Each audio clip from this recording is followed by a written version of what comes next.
پیارے دوستو، دنیا کی ہر حقیقت ختم ہو سکتی ہے، مگر قیامت کا دن ایک ایسی حقیقت ہے جس سے کوئی بھی شخص انکار نہیں کر سکتا۔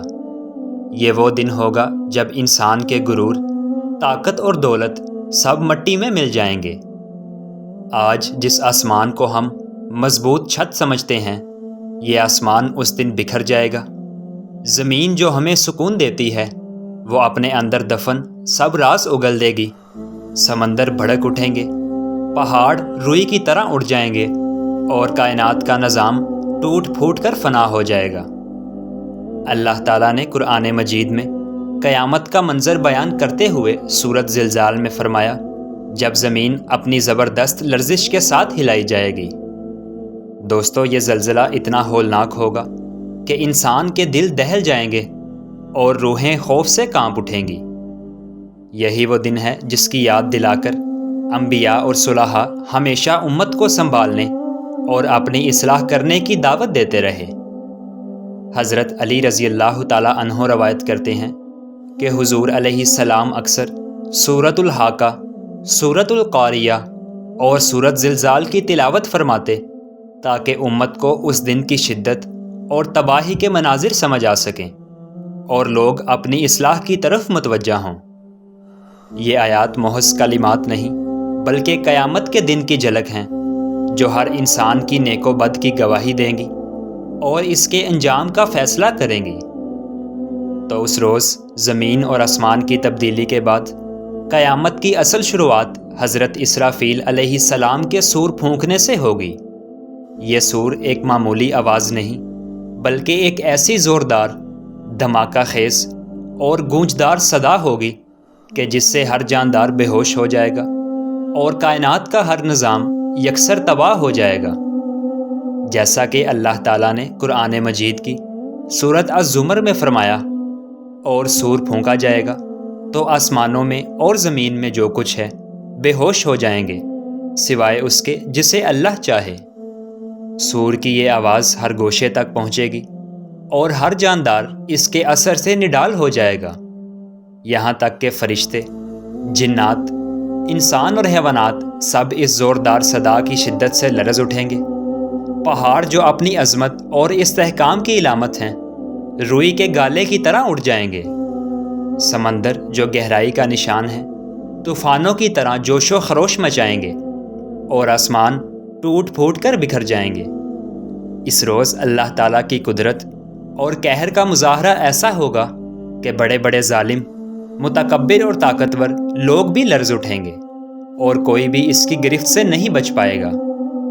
سور کی پہلی صدا موت کا اعلان تھی، لیکن اس کے بعد ایک اور سور پھونکا جائے گا جو مردوں کو دوبارہ زندگی عطا کرے گا۔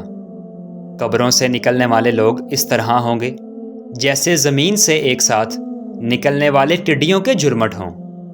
قرآن مجید نے اس منظر کو بیان کرتے ہوئے سورۃ الطارق میں فرمایا، جس دن وہ قبروں سے دوڑتے ہوئے نکلیں گے، گویا کہ وہ کسی نشان کی طرف جا رہے ہوں۔ یہ منظر انتہائی خوفناک، پریشان کن اور دل دہلا دینے والا ہوگا۔ ہر شخص برہنہ، بھوکا اور بغیر کسی پردے کے ہوگا، جیسا کہ حضور علیہ السلام نے حضرت عائشہ کو وضاحت فرمائی۔ لوگ اپنی حالت پر شرمندہ اور مایوس ہوں گے، اپنے گناہوں کی شدت کو محسوس کریں گے اور اللہ تعالیٰ کی عدالت کے سامنے بے بس نظر آئیں گے۔ اس دن کا سماں ایسا ہوگا کہ ہر انسان اپنی ہی پریشانی میں مگن ہوگا، کوئی دوسروں کی مدد نہیں کر سکے گا، اور ہر دل خوف و ہراس سے بھرا ہوگا۔ قبروں سے نکلنے کے بعد تمام انسانوں کو ایک وسیع و عریض میدان میں جمع کیا جائے گا، جسے میدان حشر کہتے ہیں۔ اس میدان میں نہ کوئی سایہ ہوگا، نہ کوئی درخت ہوگا، اور نہ ہی کسی قسم کی عمارت ہوگی، اور وہاں سورج کو اس قدر قریب لایا جائے گا کہ وہ 1 میل کی دوری پر نظر آئے گا۔ حضور علیہ السلام نے اس دن کی شدت کو بیان کرتے ہوئے فرمایا، قیامت کے دن لوگ پسینے میں لت پت ہوں گے، کسی کا پسینہ ٹخنوں تک ہوگا، کسی کا گھٹنوں تک، اور بعض کا منہ تک پہنچے گا۔ اس دن سورج کی شدت اور گرمی ناقابل برداشت ہوگی، اس کے شعلے لوگوں کو جلاتے ہوئے ایسے محسوس ہوں گے جیسے دل دہلا دینے والی تپش ہو۔ انسان اپنے گناہوں کے بوجھ تلے دبے ہوں گے، ان کا دل خوف سے کانپ رہا ہوگا، اور وہ ہر لمحہ اللہ کی عدالت میں اپنے اعمال کا جواب دینے کی تیاری میں ہوں گے۔ میدان حشر میں اللہ تعالیٰ ہر فرد کو اس کے اعمال نامے کے ساتھ طلب کریں گے۔ نیک لوگوں کو ان کے اعمال نامے دائیں ہاتھ میں دیے جائیں گے، اور وہ خوشی خوشی کہیں گے، یہ لو میرا اعمال نامہ پڑھ لو۔ وہ اس لیے خوش ہوں گے کیونکہ ان کے اعمال کی پاکیزگی اور نیکیوں کی روشنی ان کے چہروں پر جھلکے گی۔ لیکن بدکاروں کو ان کا نامہ اعمال بائیں ہاتھ یا پیٹھ کے پیچھے سے دیا جائے گا، جیسا کہ اللہ تعالیٰ قرآن مجید میں فرماتے ہیں، اور جسے اس کا اعمال نامہ اس کی پیٹھ کے پیچھے سے دیا جائے گا وہ جلد ہی بے پناہ نقصان کا طلبگار ہوگا۔ وہ اپنے اعمال نامے کی رسوائی پر چیخیں ماریں گے اور کہیں گے، کاش مجھے یہ کتاب نہ دی جاتی اور میں اپنا حساب نہ جانتا۔ یہ وہ لمحہ ہوگا جب ہر گناہ، ہر فاحش عمل، ہر جھوٹ اور ہر نافرمانی کا حساب لیا جائے گا، اور انسان اپنے ہی خلاف گواہ ہوگا۔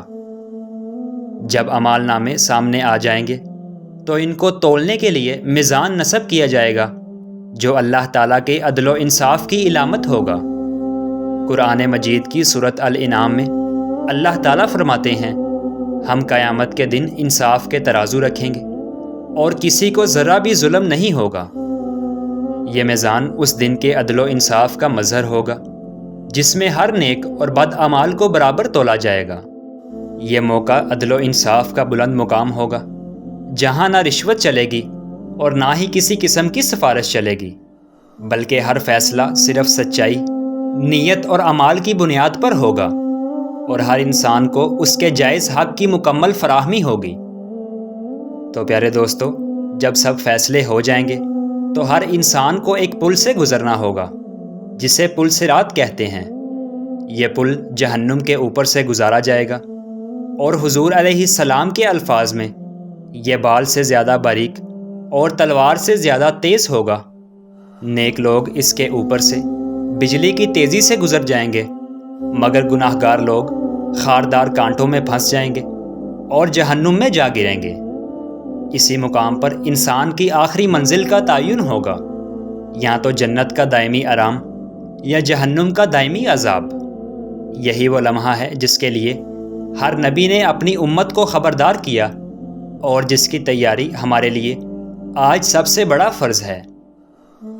تو پیارے دوستو، قیامت کا منظر کوئی فرضی کہانی نہیں، بلکہ اللہ تعالیٰ کی واضح وعید ہے، جو قرآن و سنت میں بار بار بیان کی گئی ہے۔